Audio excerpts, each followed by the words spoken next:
Welcome back to DaBoot Tragedies. Here with another episode of The Outside Looking In. Me, DaBoot, my co-host Dre. And it's almost playoff time, man. It's the playoff push for a lot of these teams. A lot of teams are close in record right now in the NFL.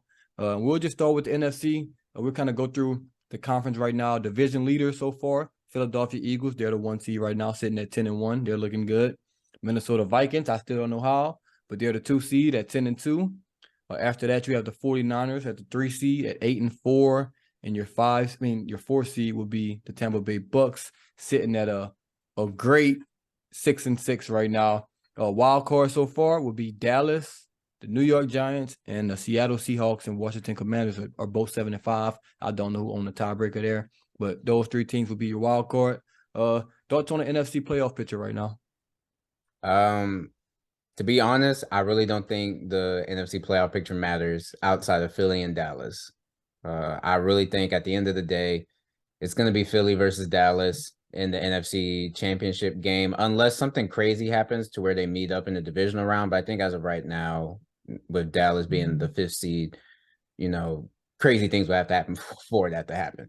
So I think it's going to come down to the 2 of them. I mean, the Vikings could get hot, but the Vikings record is pretty much, throw it up to JJ. If he brings it down, you win. If he doesn't, then you lose. Like, that's pretty much how their season's gone.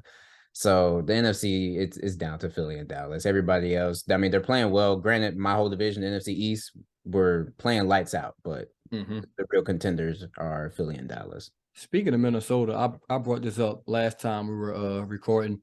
The point differential, just on the season, I'll just do the top 3 seeds, top 4 seeds in NFC. Philadelphia Eagles, plus 112.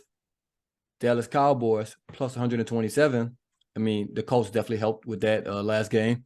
And then the San Francisco 49ers, plus 92. Minnesota Vikings at 10-2, they're only plus 10 on the year. Plus 10 at 10-2. I don't know how that's possible, but they're doing it somehow. So they're not really that good, in my opinion. They just happen to, be winning some games. Division's not that great. So I was about to say, the other thing is, the Packers 3-0 in the down division. year. The Lions are better, but no one thought the Lions would be contending. And then, the Bears are still trying to figure out how they can, accurately use Justin Fields. So yeah, but out of those wild card teams, you got the Giants, the Cowboys, the Seahawks, and the Commanders, with the Lions kind of hanging around at 5-7. But probably out of it, who you think is going to make it? Out of those 4 teams, basically, the 49ers, not the 49ers, the Giants, the Seahawks, the Cowboys, and the Commanders. Obviously, you think the Cowboys are because you got them in the NFC Championship. Yeah, I think the Cowboys are fine. I think their biggest test for the rest of the season is us. And then same thing for us. I think our biggest test, no offense to the Saints, I think our biggest test for the rest of the year is the Cowboys. So, by the time we play the Saints, we might have the number 1 seed locked up. And the number 1 pick locked up. With the way things are going, maybe. You might have the double trifecta. That's not double. That's not even a word. All right. So I think, yeah, Dallas is safe, granted, they could potentially maybe win the division, but, It's possible.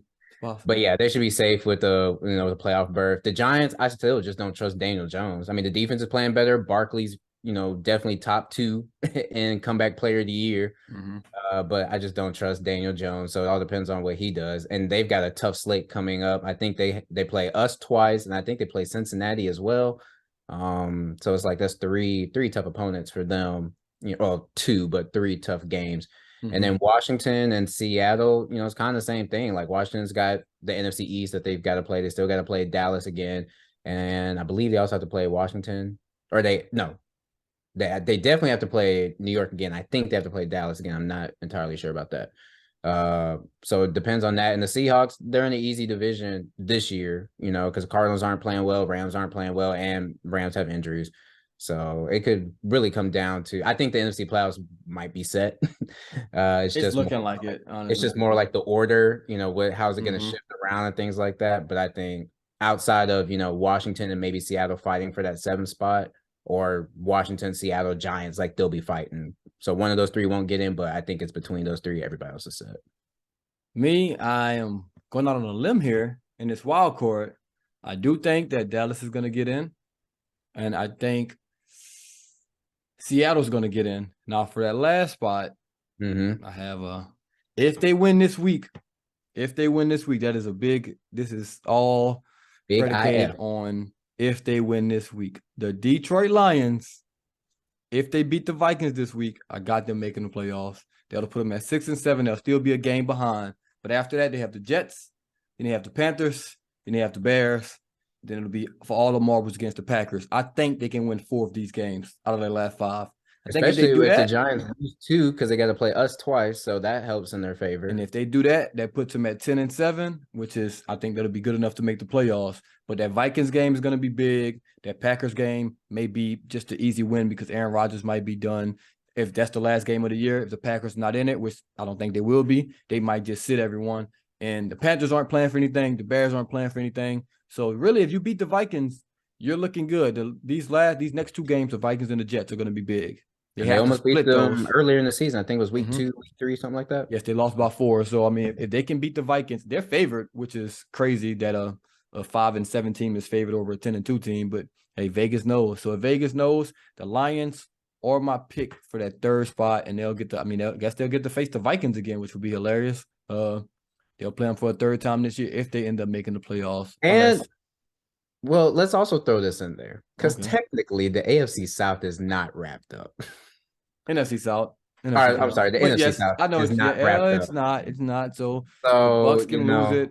The Panthers can win it. They may be fighting for something because they are in it. But I don't think they want to be in it. It's the problem. It's just so bad that they just happen to be in it.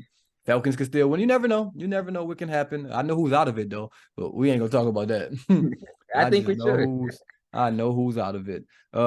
Let's talk about the AFC. I think a much more competitive division, not top heavy.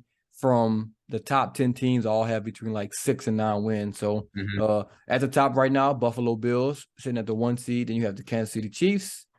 Then you have the Baltimore Ravens. And then you have the Tennessee Titans. Those are the division leaders.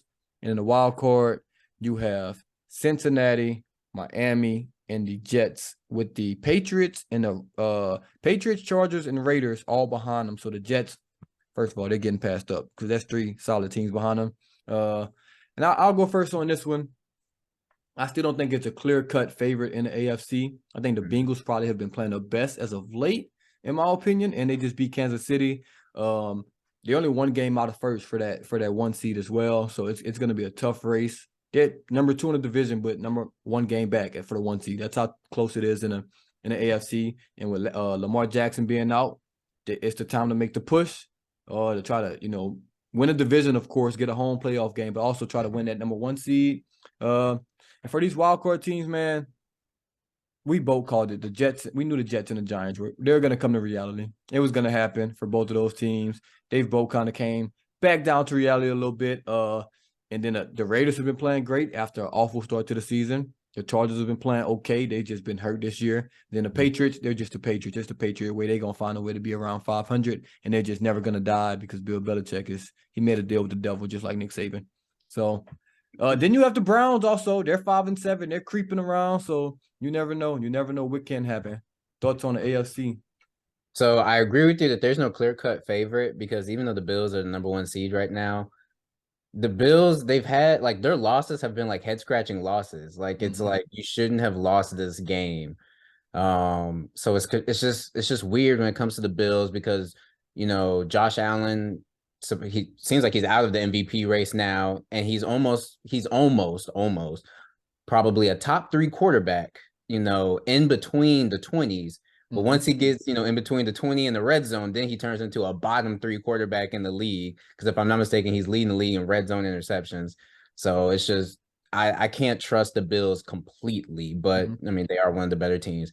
The Chiefs, really, they should have the best record because 2 of their 3 losses, just because, Mahomes threw an interception late in the game when they were driving to potentially win the game. I think this game against Cincinnati is the actual first loss where I can literally say, like, okay, yeah, like Kansas City lost this game, like, and they didn't play bad or anything. It's just they just got beat.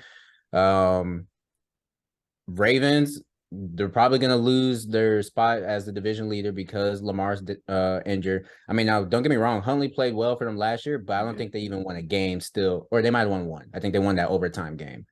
And they with have two divisional. They have the Steelers and the Bengals coming up. Steelers with and the the Browns. Bengals. Excuse me. Steelers and the Browns. Steelers and the Browns. Okay, so with the Browns, I mean, their defense just, literally won them a game this week. The Steelers, you never know. The Steelers have been playing well. It's just that they got a young quarterback, so it could be, the Steelers could basically win that game. Jets, they had to switch their quarterback. Mike White, he had his great game. Then he threw 2 picks this last game. So who knows which Mike White we're going to get each week, and who knows if Zach Wilson might get back in. But the thing that does not help the Jets out, if they end with the same record as the Patriots on the tiebreaker, with them. The Dolphins, they've been playing tough. When they play tough opponents, they don't look too well. And when they play bad opponents, they look like a Super Bowl contender. So the AFC is just all over the place. It's just, I'm still going to go. I think with our preseason prediction, I think I said the Chargers. I might say Chargers and Chiefs in the AFC Championship game. With the way the Chargers been playing, they might squeak into the playoffs, but I think it's still the Chiefs until somebody beats them, and like what the Bengals did last year and gets to the Super Bowl at the end of the day. The one thing I would give to the Bills, hold on, I just had it pulled up. Every loss this year, they have 3 losses. They lost to the Dolphins by 2, lost to the Jets by 3, and they lost to the Vikings by 3. So you're gonna have to beat them. The Bills, you can't blow them out. They run the ball. And really, in all those games, they lost to the Dolphins because they couldn't score in the red zone, so they had to settle for field goals because they outgained the Dolphins, I think, by like 200 yards in that game. They lost to the Vikings because Josh Allen was throwing red zone picks, and it allowed the Vikings to come back into the game. And then the Jets game, that was another Josh Allen heavy turnover game because I think that was a low-scoring game as well, if I'm not mistaken. Yes, it was 20-17. So for them, that's been a lower scoring game of the year. So yeah, as long as Josh Allen takes care of the ball, the Bills are fine. But once he goes and he starts trying things, turn the ball over and all that, that's when the issues and the losses come. It's almost the same problem the Chiefs have with Mahomes. If he turn the ball over, probably gonna lose. Let's move on right now. Let's talk about real briefly, because I don't care too much for it, but the Odell signing. Looking like he's gonna sign with the Cowboys. He's hanging out with all those guys. Went to the basketball game in Dallas with those guys. Do you think this make a big difference for them if they sign Odell? I don't. And it's not, and this isn't like, because I'm an Eagles fan or, I'm showing bias or anything. I really don't think it helps them because, reports are already coming out saying that they're not even too sure about his knee. Like if he's even fully ready, they're saying he might not even be ready until about mid-January. So you're talking about mid-January. We're in the middle of the playoffs. Potentially, let's just say it's the wild card game. Let's say he's able to come back for the wild card game. So his first game since February of this year is going to be a playoff game with a brand new team, brand new offense. Like he's probably only going to have maybe 20 snaps. So I don't think, now it all depends on matchups and all that, but I just don't think it makes that big, that big of a difference, especially with him not being in football shape. I think a team like the Rams, not this year's Rams, but like a team like the Rams last year with a clear-cut number 1, straight-up defense, it was just the coach. You could trust the coach. I think that worked, but everybody doesn't trust McCarthy. The defense is hit or miss. They're very opportunistic, but they can get got.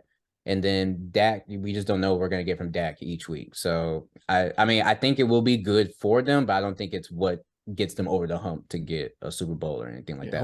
Hopefully nothing gets them over the hump. Let's get that out of the way. That's great. But I think if he's healthy, it's going to make a difference. He's better than Noah Brown. So it's just is what it is. Can Dak get in the ball, though? Yeah, it's going to make some difference. I don't know what difference it's going to make, but he's better than Noah Brown. I don't think, like you said, they won't win him the Super Bowl, but he's just better than the number 3 guy right now. That's all I got on that, to be honest. And when he signs, we'll have more. If he doesn't, then okay. Next up, man, the return of Deshaun Watson against Houston. You can't tell me the NFL is not rigged or scripted. Deshaun Watson makes his return after 11-game suspension.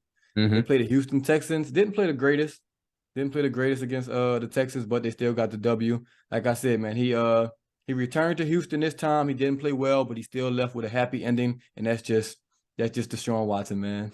Every time he goes to Houston, it's gonna be a happy ending. You just couldn't help yourself. I'm sorry.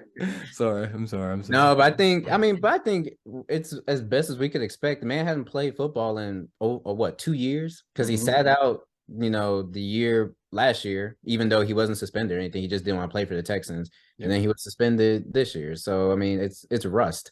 Like, it's gonna happen. I think the one interception. I think he just misread the coverage, which happens. So I mean, he should be thankful for his defense. That's one reason they won that game. But yeah, I think he's gonna have to play, for him Yes. to get back into it and everything. I think at the end of the day, next year we'll probably see the old Deshaun, because I mean the Browns are a good team on paper. So we just have to see what happens when he returns to form. But I mean, yeah, he's back, and we'll see if he can stay out of trouble. And looking at their schedule, it's a big one this week. If they want any chance at the playoffs this week, is important. Well, obviously, every week's important. There's 5 games left, but they get the Bengals, and they're in Cincinnati. If they somehow sneak out that win, after that, they get the Ravens, who's probably going to be without Lamar. Then they get the Saints. We just could skip that. Then they get the Commanders, and then they get the Steelers. So it's not a tough road. They have 7 losses right now, 5 and 7. Yeah. You get to 9 and 8 possibly, because it's so close. You can maybe tiebreakers or something like that, get you a wild card spot. So going with that have to be 4 and 1. It's possible. I mean, they can go 4 and 1. It's very possible. Is, now we didn't talk about this, but if they can't sneak into the playoffs, they are actually probably one of the scariest teams to have in the playoffs. I do not want them, because in the playoffs it's cold, and they have what you need in the cold: a running game and a defense. And so if you meet them, it could be a matchup nightmare. So I mean, hey, who knows what could happen? Yeah, man. In the playoffs, you really just need, like you said, you need a defense that's really, really good, a run game they have that's really, really good. And you just need your quarterback to be good in moments. And obviously just Deshaun Watson could be good in moments. We don't know what he's gonna look like after these next couple of weeks, but he'll pick. It's like riding a bike, man. When you're that talented, that good, he'll be back maybe in 4 to 5 weeks, which is right around playoff time, unfortunately, for other teams in AFC. We'll cross that bridge when we get there, but he was back. They had people. First of all, I won't even get deep into this, but he was signing kids' autographs and women's autographs, and he was just canceled months ago. The world is just funny like that, but that's neither here nor there. And before we get out of here, I do want to talk about Sean Payton for a quick second. Obviously, he's going to be the hottest name on the coaching market. You rarely get a coach that's top 10 and wins, still wants to coach, has stepped away. It's kind of like a free agent. He's still under contract with the Saints, so it'll have to be a trade, which is going to make it a little tricky for some teams. But after this season's over, and whatever coach gets fired, he's going to be the hottest name on the market by far. And I think it's a couple interesting teams for him. I know he wants a quarterback, or he's going to want a team with a high draft pick that could get him a quarterback. Like, he's been raving about Caleb Williams from USC, but he has to stay another year. He won't be coming out. So, I mean, it's possible that he comes back next year to coach. And if he does, who do you think he'll coach for if he shows up? I'm going to tell you right now, the number one choice should be the Chargers. Absolutely should be the Chargers, because the only reason the Chargers have not been super successful these past couple of years is because of their coach. He makes very careless decisions, but he'll have a young quarterback in Herbert. He'll have great receivers and Mike left tackle, Keenan Allen, Carter, Palmer. Now, granted, he might not have the draft pick, but because it'll be like a middle of the road type of draft pick, and he's already got his quarterback, it'll be fine. He can get whoever he wants, trade, do all that kind of stuff. Or that one just might come to the Saints. Yeah, I mean, I think the Cowboys shot themselves in the foot because they've been doing so well this year. Now, granted, if they collapse these last few games, then he could go there. But to be honest, out of everybody out there, because who knows what Denver will do, but I don't think he wants to go to Denver because Russell Wilson is not, like, he's already over that. It's not even that. He doesn't want to live in Denver. Right. I'll tell you that right now. He's not. The defense is just not that big of an allure for an offensive coach. Like, he's not doing it. So I really think the best team out there for him is the Chargers. I think it's 2 teams. He can possibly go to. One of the Chargers, obviously. You got Justin Herbert. Give me Justin Herbert. Give me Joey Bosa. Give me Derwin James. Rashawn Slater. They got a good team already. Like, they have a really, really good team. Yeah, Mac. So that's the obvious. And if they don't make the playoffs, I can see it happening easily. They should have made the playoffs last year. Coach was just an idiot. Wanted to call timeout. Didn't make the playoffs. So now I'm going to miss the playoffs 2 years in a row. Justin Herbert's almost due for $700 billion in a couple years. So if I'm going to give a quarterback all this money, I would hope he has a coach. Yep. And so I can definitely see that happen. And if it's a mid pick, that helps my Saints out because I believe they'll trade a first-round pick a team for Sean Payton if it's 15, 16. If it's top three, no chance. They're giving up a top three, pick for a coach. The second team I have on the list is Arizona Cardinals.